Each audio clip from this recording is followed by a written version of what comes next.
Thank you so much to each and every one of you for being here today. There are friends and family from all different parts of my life who have made a point to be here today. From, not even just from Washington, from Montana, from Texas, from California and Oregon. Friends and family have come up to celebrate this very, very special day with me, and I appreciate it so much. I just really want to acknowledge each and every one of you for taking the time to be here today, because I've looked forward to this day for so long, and it's completely and totally overwhelming that it's actually arrived and that here I am.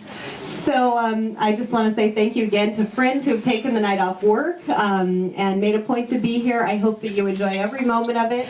So we're at the University of Washington Club, which is where I work. So this was just the perfect venue for a party like this. And I just want to say thank you to Alex Cordes, the general manager of the club, and to this amazing team who I work with, who really put their heart into creating a great party. And I hope you've enjoyed the food and the drink, and just enjoyed this beautiful venue. So thank you to Alex and the University of Washington Club.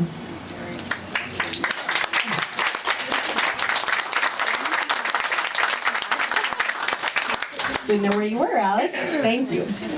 Thank you to my mom and dad, Kit and Lorraine Brazier, who are here, and they are the two most extraordinary people in the entire world, just as human beings. Then I get to have them as my parents, which is a real score.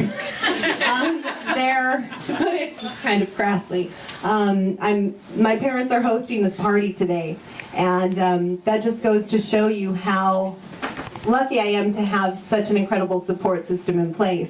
I have it here at work, but I have it for my family, and I'm so grateful to my mom and dad. They've been huge supporters of this project from the very beginning, and the seed for this book was planted over 10 years ago. I don't really want to highlight that, but it's only been the last few years that I've really worked on it diligently and committed to bringing this to fruition. So it really is an incredible day, and I thank you all so much for being here. I think I'll just read the first page in Spanish, and then I'll just do the rest in English, just so you can get a little taste of that. Doley the Guatemalan street dog. Guatemala está llena de sonidos. Seguramente es por eso que las orejas de Doley son tan expresivas. Guatemala is filled with sounds. That must be why Doley has such expressive ears.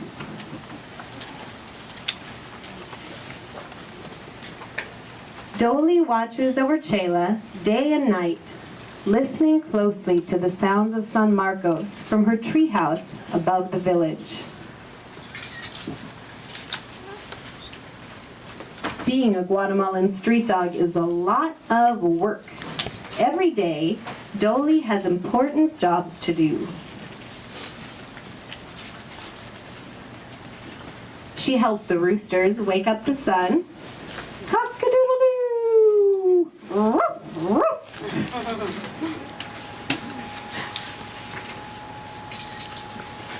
She keeps the birds up in the sky.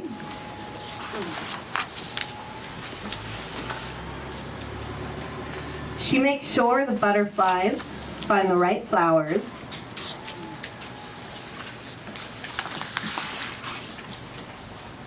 And when the moon is full, she sings it a lullaby all night and helps it go to sleep in the morning.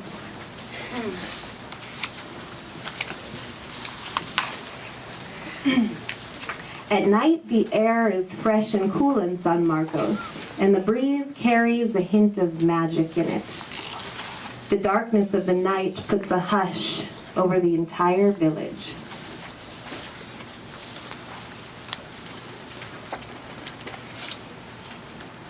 But there are still sounds. Dogs barking, musicians playing and singing, insects, the crackling of a fire. When Doley hears howling in the distance, she insists on being taken down from the treehouse.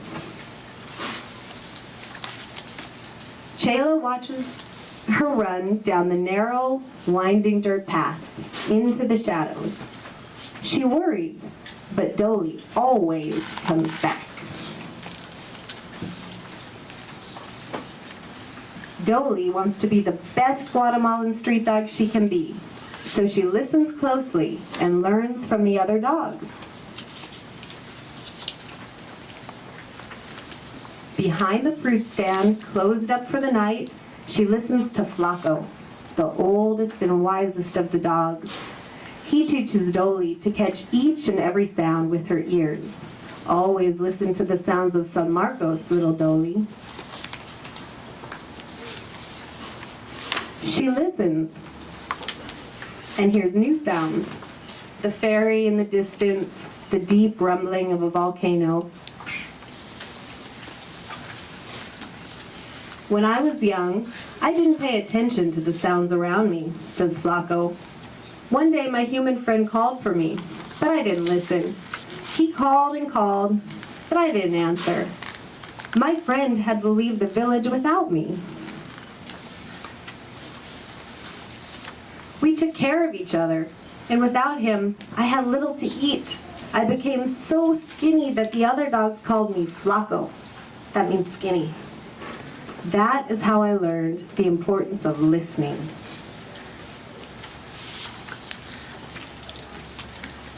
Doley doesn't want Chayla to leave the village without her. She listens carefully, just as Flaco taught her. Doley hears the quetzal sing, the wind rustle through the coffee plants, and then a more familiar sound. Doley! Doley! It's Chayla calling her. Doley runs fast back up the narrow, winding dirt path to her treehouse above the village. I knew you'd come back, Chayla exclaims with happiness and relief. You always do. Doley is sleepy, but a Guatemalan street dog's work is never done.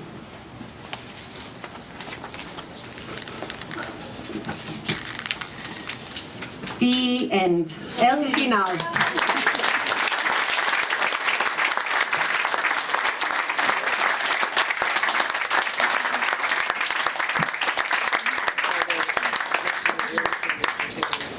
Thank you. And then just one more thing I was going to say is the inspiration from this book is directly inspired by my time living in a bamboo treehouse in Guatemala in the village of San Marcos, and the story came from my time there with Doley and being so in touch with the natural environment in Guatemala, and it's a very rich natural landscape and full of things that delight the senses. So this is the first of a series of 6.